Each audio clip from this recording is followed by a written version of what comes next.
நம்ம வீட்டுக்கும் நாட்டுக்கும் இப்போ ரொம்ப தேவையான பதிவு. இதை கண்டிப்பாக ட்ரை பண்ணுங்கள் எல்லார் வீட்லேயும்.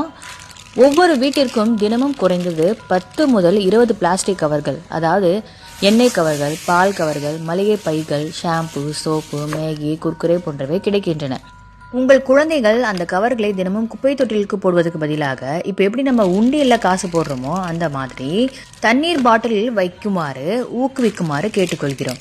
வாரத்திற்கு ஒரு முறை பாட்டிலை நிரப்பி சரியான மூடியுடன் குப்பை தொட்டியில் வைக்கலாம். இவ்வாறு செய்வதன் மூலம் விலங்குகள் சிதறிய பிளாஸ்டிக் கவர்களை சாப்பிடாது. பிளாஸ்டிக் கழிவுகள் மற்றும் தண்ணீர் பாட்டிலில் முறையாக அப்புறப்படுத்த வாய்ப்பும் கிடைக்கும். குப்பைகளை சேகரிக்க சுகாதாரத்துறைக்கும் வசதியாக இருக்கும். இந்த பாட்டில்களை சுற்றுச்சூழல் மற்றும் செங்கற்களை உருவாக்கவும் பயன்படுத்தலாம். மேலும் பெஞ்சுகள், தொட்டிகள் அல்லது அலங்கார பொருட்களாகவும் செய்யலாம். ஒவ்வொரு குடும்பமும் இந்த தேவையை உணர்ந்து அந்த பணியை தொடங்குமாறு நாங்கள் தாழ்மையுடன் கேட்டுக்கொள்கிறோம்.